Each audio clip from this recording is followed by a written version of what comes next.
धन्यवाद यहाँ पर आने के लिए। जैसा कि आपको विदित ही है कि आज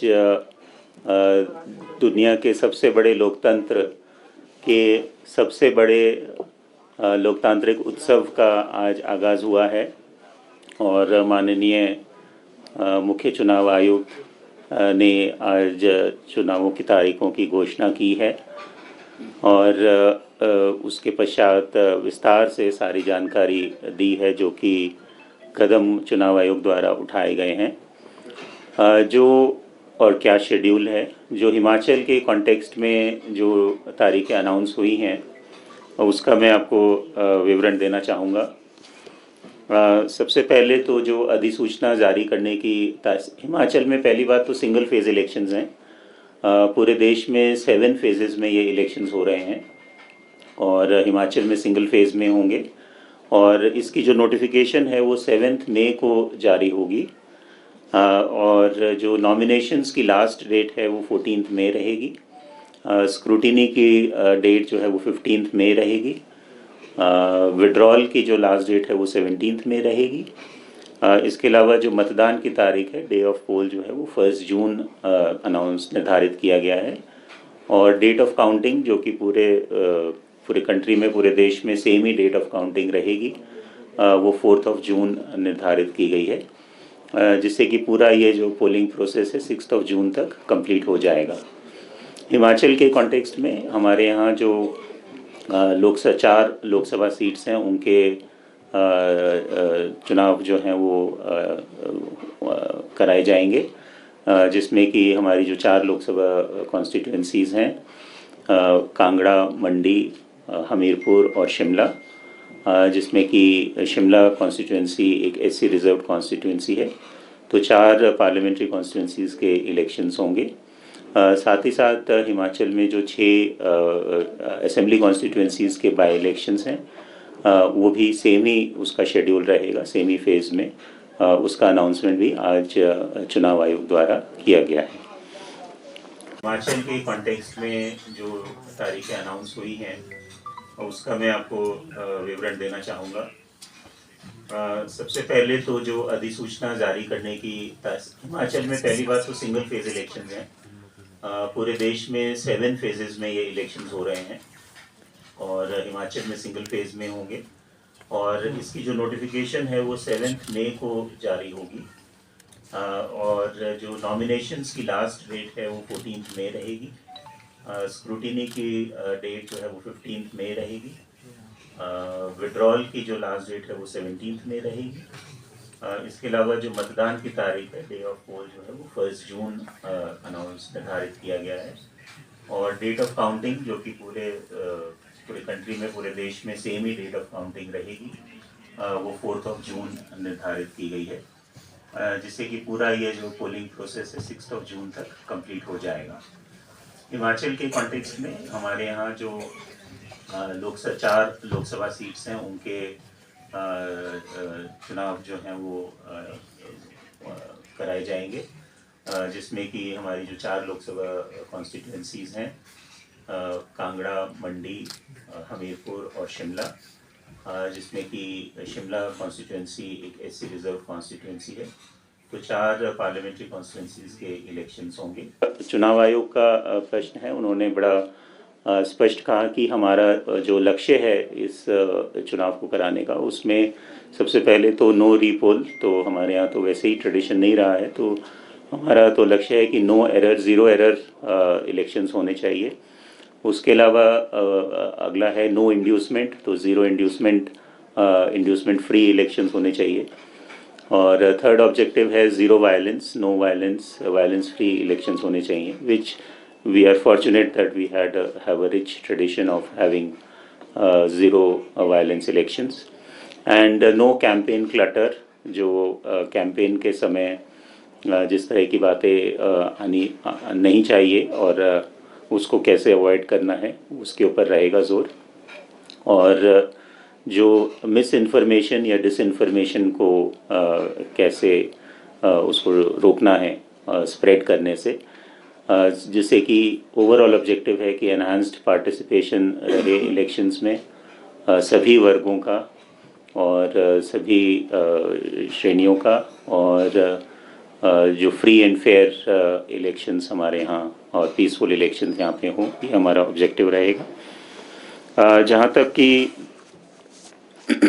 ये 4 कॉन्स्टिट्यूंसीज़ में हमारे 7,990 पोलिंग स्टेशंस जो हैं वो अभी तक नोटिफाई हुए हैं after discussion with political parties. जो चेंजेस उसमें किए गए हैं वो जो सभी स्तर पे जो है वो कंसल्टेशन के बाद किए जाते हैं। तो 7,990 पोलिंग स्टेशंस हमारे यहाँ नोटिफाइड हैं। जहाँ तक इलेक्टर्स का प्रश्न है, हमारा जो लास्ट समरी रिवीजन हुआ था वो 5 जनवरी 2024 की कट ऑफ को प्रकाशित हुआ था, और उसमें 1 जनवरी की कट ऑफ डेट थी।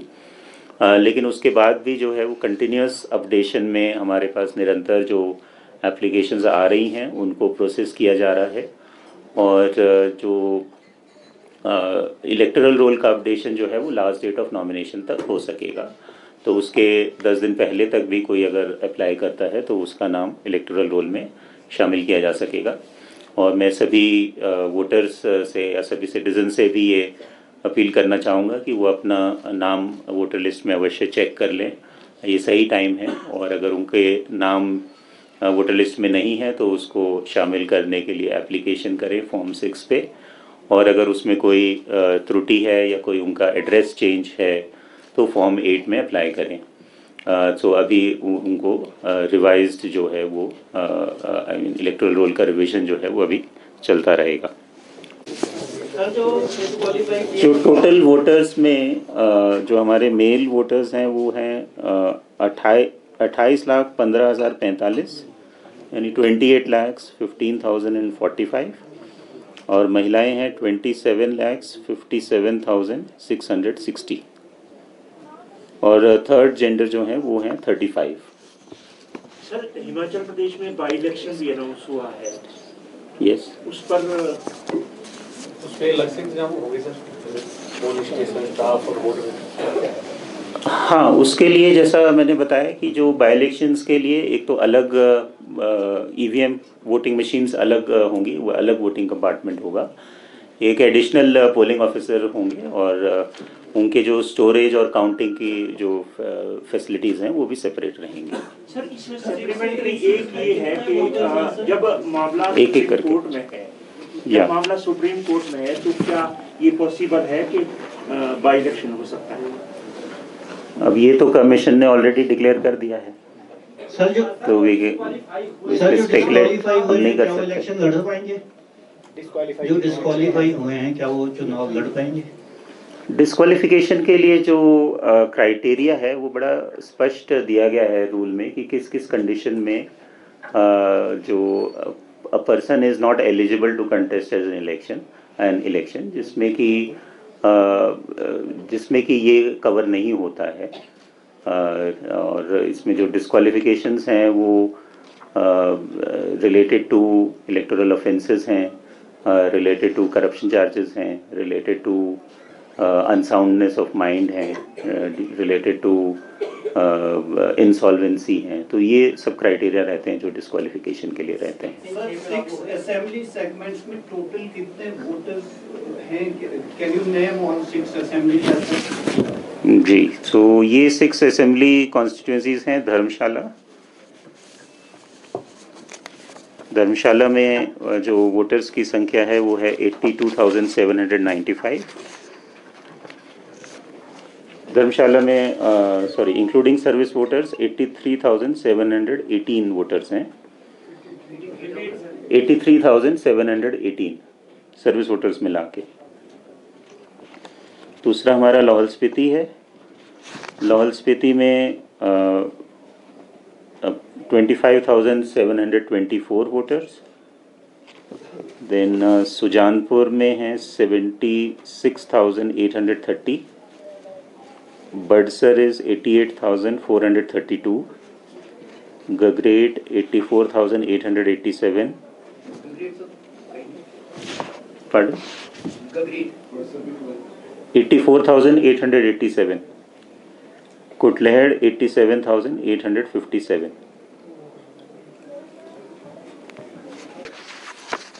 सभी हमारे इलेक्टोरल रोल्स जो हैं वो उस पे वेबसाइट पे भी अवेलेबल हैं, प्लस जो वोटर्स हैं अपना नाम चेक करने के लिए जो वोटर हेल्पलाइन ऐप का मदद ले सकते हैं। तो वोटर हेल्पलाइन ऐप के ज़रिए वोटर्स अपना नेम, अगर उनको एपिक नंबर नहीं मालूम तो अपना वो नेम सर्च भी कर सकते हैं, और डिस्ट्रिक्ट वाइज कॉन्स्टिट्यूएंसी वाइज भी कर सकते हैं सर्च, और अपना नाम से भी अपना देख सकते हैं कि वो उसमें रजिस्टर्ड हैं अथवा नहीं हैं। और NVSP पोर्टल के माध्यम से भी ये किया जा सकता है। तो ये एक, और साथ ही साथ VHA ऐप में वो ये भी देख सकते हैं कि उनके क्षेत्र के संबंधित अधिकारी कौन हैं, BLOs कौन हैं, और उनके AROs कौन हैं, ROs कौन हैं, DOs कौन हैं, वो सारी इन्फॉर्मेशन उस ऐप के ज़रिए और NVSP पोर्टल के ज़रिए प्राप्त की जा सकती है। इसके अलावा जो निर्वाचन आयोग के जो अन्य आदेश हैं वो ये ऑफ कोर्स स्टैंडिंग इंस्ट्रक्शंस ही हैं कि जो कोड ऑफ कंडक्ट लागू होने के बाद समस्त सरकारी कार्यालयों और विभागीय वेबसाइट से मंत्रियों एवं अन्य राजनीतिक व्यक्तियों के फोटोग्राफ और उपलब्धियां संबंधी जानकारी हटाई जाती है। डिफेसमेंट ऑफ प्रॉपर्टी एक बड़ा इशू रहता है स्पेशली अर्बन एरियाज़ में। तो डिफेसमेंट ऑफ प्रॉपर्टी रोकने के लिए एक तो of course defacement of property act है, प्लस हमारी जो फ्लाइंग स्क्वाड्स टीम्स हैं वो इमीडिएटली फंक्शन करना स्टार्ट कर देंगी और इंश्योर करेंगी कोई डिफेसमेंट ऑफ प्रॉपर्टी ना हो।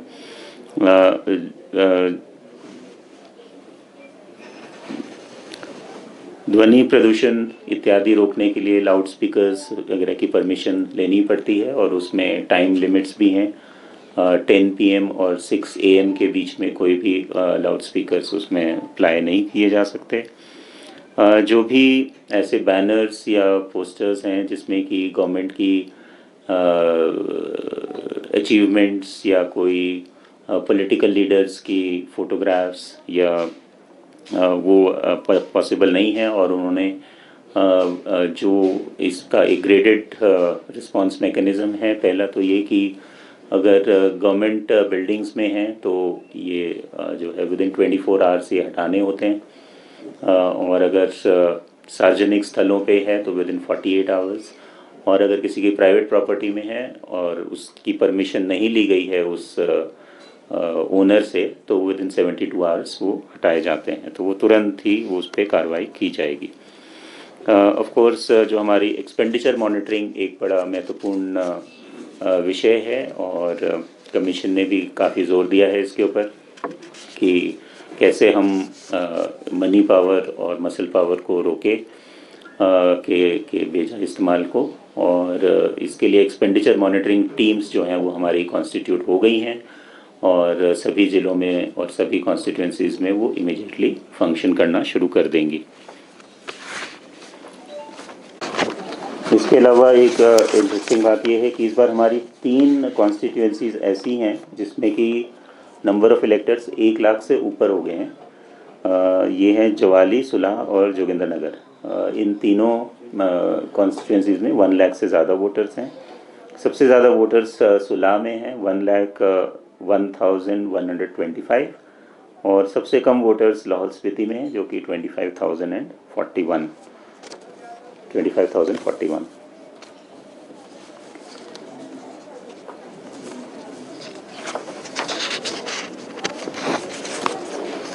जो हमारे 7990 पोलिंग स्टेशंस हैं उसमें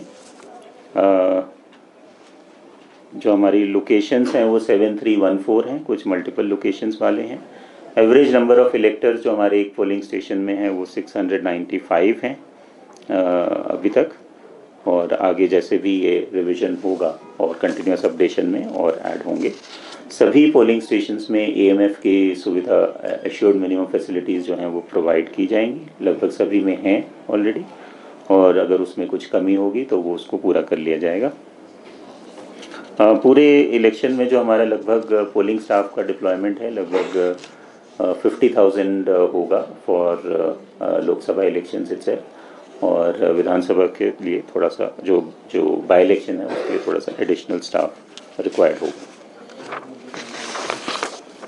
हम लोगों के एक्सटेंसिव ट्रेनिंग प्रोग्राम्स जो हैं वो जो हमारे डीओज़ के लिए, हमारे आरओज़ के लिए और एआरओज़ के लिए सर्टिफिकेशन प्रोग्राम्स और स्टेट लेवल मास्टर ट्रेनर्स और डिस्ट्रिक्ट लेवल मास्टर ट्रेनर्स और जितनी भी टीम्स कॉन्स्टिट्यूट की गई हैं उन सभी के ट्रेनिंग प्रोग्राम्स जो हैं वो एक राउंड कंप्लीट हो चुका है, including for all the police personal also. और जैसे जैसे आगे होगा तो उसके लिए फर्दर ट्रेनिंग्स और उनकी रेगुलर ओरिएंटेशन प्लस जो पोलिंग पार्टीज़ की जो 3 ट्रेनिंग्स हैं वो भी सुनिश्चित करवाई जाएंगी।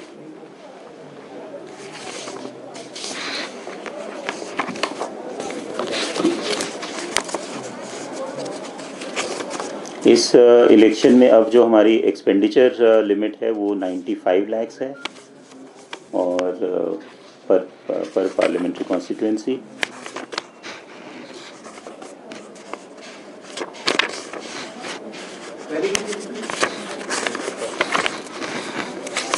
पहले ये लिमिट थी 70 लाख थी, 2014 में ये 70 लाख थी और 2022 में इसको रिवाइज करके 95 लाख कर दिया गया है।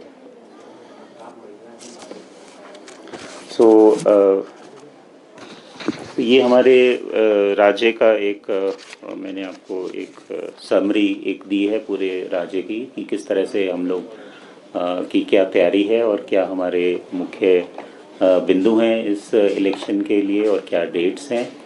तो मुझे पूरी उम्मीद है कि हमेशा की तरह इस बार भी हमारे यहाँ इलेक्शन बहुत फ्री एंड फेयर और पीसफुल होगा और इंसिडेंट फ्री, और जैसा मैंने कहा कि zero error, zero inducement, zero violence, no campaign clutter and enhanced participation.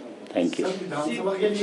कि लॉ में एक प्रावधान हुआ है कि अब क्वालिफाइंग डेट्स 4 क्वालिफाइंग डेट्स हो गई हैं, 1 जनवरी, 1 अप्रैल, 1 October and 1 April, 1 August and 1 October. Sorry 1 July and 1 अक्टूबर। तो ये 4 कट ऑफ डेट्स अब हो गई हैं क्वालिफाइंग डेट्स, जिसमें कि उस डेट को भी अगर कोई 18 ईयर्स का होता है तो they are eligible to get enrolled as elector. So इस प्रावधान के अंतर्गत कमीशन ने एडवांस एप्लीकेशंस का प्रोविज़न भी किया है और जो हमारे ऑलरेडी आ रही हैं उसके अलावा हमारे पास 1 अप्रैल के लिए भी करीब 8,654 एडवांस एप्लीकेशंस आ चुकी हैं। यानी ये 8,654 वोटर्स जो अभी इलेक्टर्स जो अभी बनेंगे, जो अभी 17 प्लस एज हैं, 18 वो हो जाएंगे 1 अप्रैल तक, तो वो भी इलेक्टोरल रोल में ऐड हो जाएंगे। हमारे मतदान केंद्र मैंने बताया 7,919 आइडेंटिफाई हो गए हैं और गत इलेक्शंस में ये संख्या 7,723 थी, तो लगभग 267 पोलिंग स्टेशंस हमारे बढ़े हैं पिछले लोकसभा इलेक्शन से। और आपको मालूम ही है सारे जो हर एक पोलिंग स्टेशन पे ईवीएम और वीवीपैट के ज़रिए ही वोटिंग होगी, तो उतने ही हमारी वोटिंग मशीन्स यूज़ होंगी। जहाँ तक पोलिंग स्टाफ का प्रश्न है, हमारे यहाँ जो पोलिंग स्टाफ 1+3 की रेशो में लगेगा और जहाँ पे अगर बाय पोल्स होंगे साइमल्टेनियस असेंबली कॉन्स्टिट्यूंसीज़ के, तो वहाँ पे एक एडिशनल पोलिंग ऑफिसर की डिप्लॉयमेंट होगी। पोलिंग ऑफिसर के लिए डिप्लॉयमेंट के लिए ऑफ कोर्स जो गाइडलाइंस हैं वो ये हैं कि जहाँ पे वो कार्यरत हैं वहाँ नहीं लग सकते, जहाँ पे के रहने वाले हैं या उनका जो होम एसी है वहाँ पे उनकी डिप्लॉयमेंट नहीं होती है।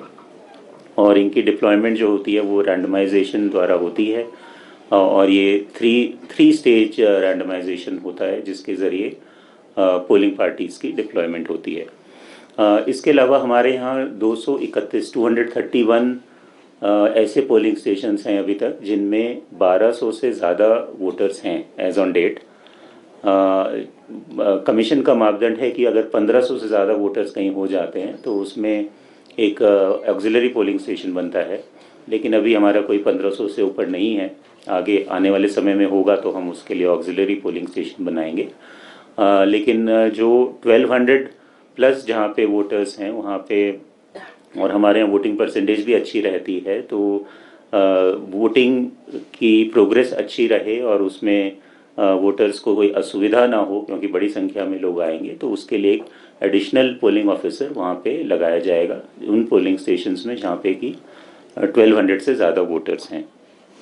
आपको मालूम ही है वो मॉडल कोड ऑफ कंडक्ट जो है वो इमीडिएटली एनफोर्समेंट में आ जाता है और आ गया है, इमीडिएटली लागू हो गया है, और इसके सभी जो प्रावधान हैं वो अब लागू होंगे, जिसके अंतर्गत स्पेशली जो गवर्नमेंट मशीनरी है उसके लिए ये रिस्ट्रिक्शंस हैं कि कोई वो नई फाइनेंशियल सैंक्शन नहीं दे सकते, कोई नए प्रोजेक्ट्स की शिलान्यास या कोई इनॉग्रेशंस वगैरह नहीं हो सकती हैं, और कोई जो है वो अपॉइंटमेंट्स या एड हॉक या अपॉइंटमेंट्स नहीं हो सकती है। सिर्फ जो पब्लिक सर्विस कमीशंस के जो नॉर्मल प्रोसेस है वो खाली चल सकता है।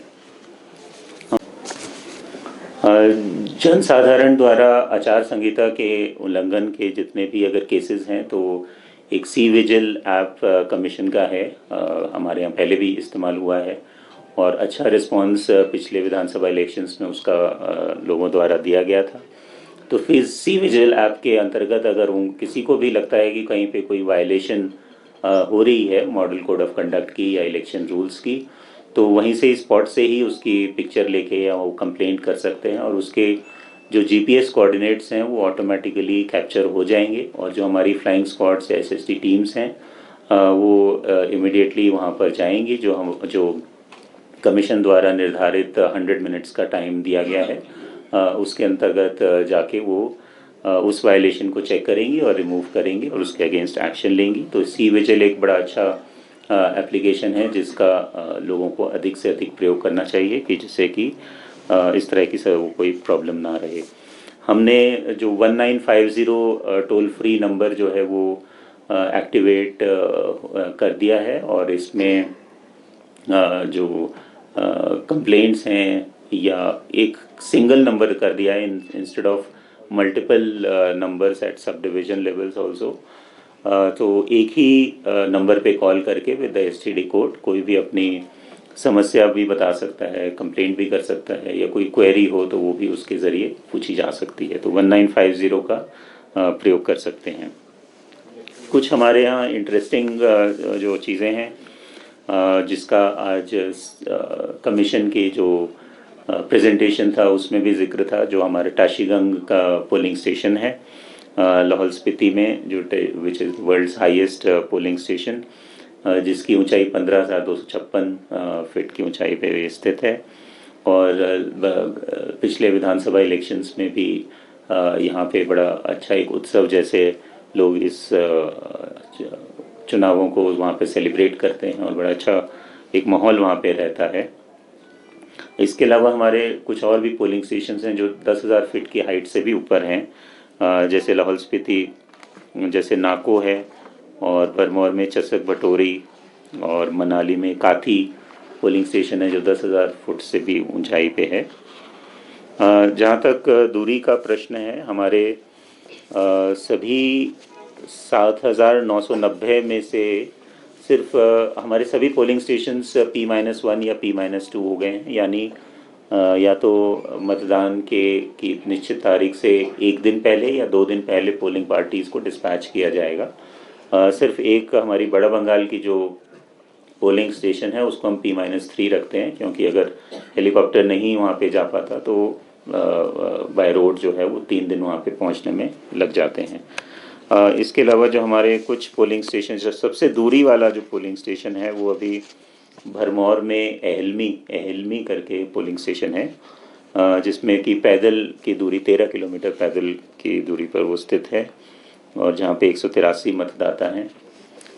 भटियात में एक पोलिंग स्टेशन है 73 चक्की, जो भी 13 किलोमीटर के डिस्टेंस पे स्थित है, पैदल का डिस्टेंस 13 किलोमीटर है, उसमें मतदाता 135 हैं। और सबसे ज़्यादा जो हमारे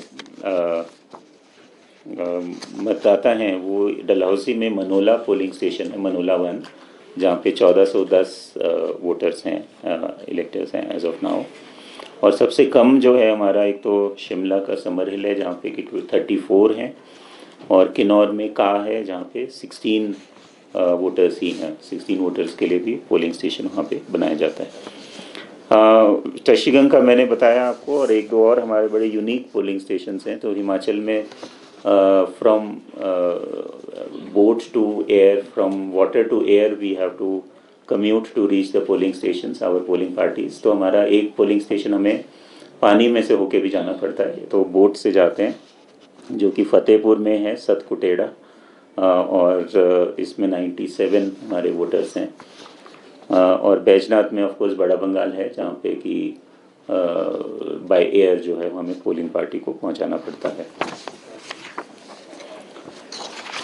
इसके अलावा अभी तक जो आइडेंटिफाई किए गए हैं उसके अंतर्गत 150 पोलिंग स्टेशंस ऐसे रहेंगे जो केवल महिला कर्मियों द्वारा संचालित रहेंगे, और 29 पोलिंग स्टेशन ऐसे रहेंगे जो सिर्फ दिव्यांग मतदान कर्मियों द्वारा संचालित रहेंगे, और 54 पोलिंग स्टेशंस ऐसे रहेंगे जो युवा मतदान कर्मियों द्वारा संचालित रहेंगे। और मॉडल पोलिंग स्टेशंस हम प्रयास करेंगे कि हर कॉन्स्टिट्यूएंसी में 3 से 4 जो है वो मॉडल पोलिंग स्टेशंस भी बनाए जाएं।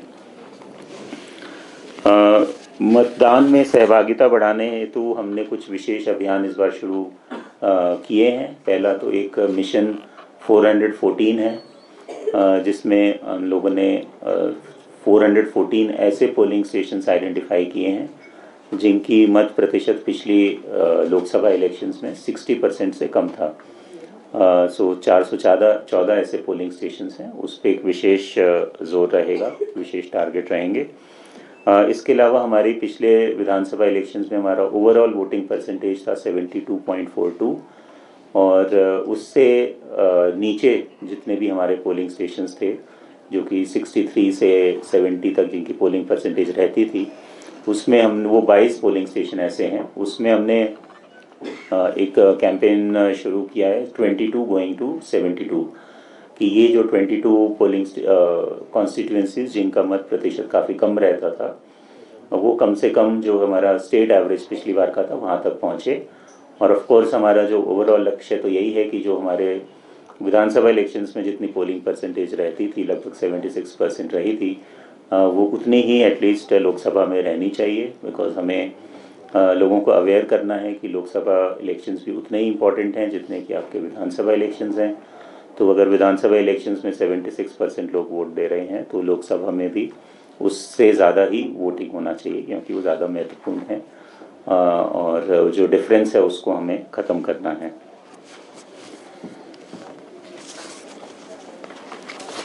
आज तक की स्थिति है, यानी एज ऑन टुडे जो हमारे टोटल नंबर ऑफ इलेक्टर्स हैं वो 55,72,740 हैं, जिसमें से कि जो सेवा अर्हता जिनको बोलते हैं सर्विस वोटर्स, वो हमारे 65,682 हैं।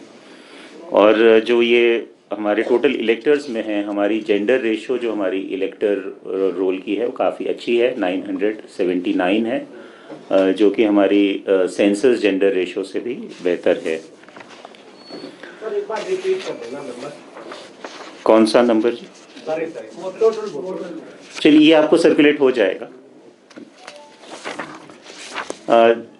जो हमारे टोटल वोटर्स, अगर हम general voters plus service voters को ऐड करें तो ये नंबर बनता है 56,38,422, जिसमें कि हमारे जो PWD मार्क्ड इलेक्टर्स हैं वो हैं 56,320, लगभग 1% हैं, और जो 85 प्लस वोटर्स हैं, इलेक्टर्स हैं हमारे इलेक्टोरल रोल में, वो 60,995।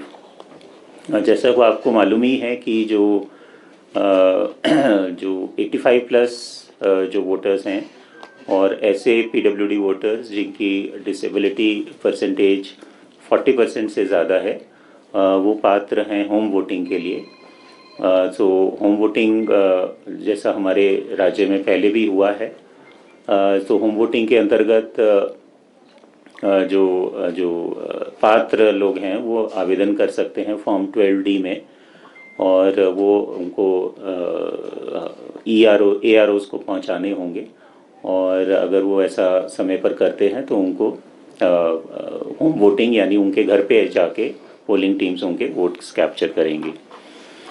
जो हमारे टोटल मतदाता हैं जिन्होंने फर्स्ट टाइम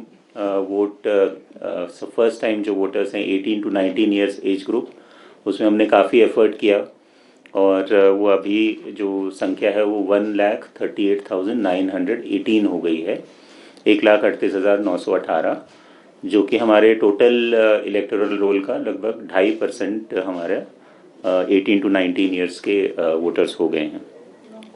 और जहाँ तक कि 20 to 29 ईयर्स एज ग्रुप, वो भी यंग वोटर्स ही हैं, वो हमारे 10,40,756 हो गए हैं, और जो कि हमारे टोटल इलेक्टोरल रोल का लगभग 19% के आसपास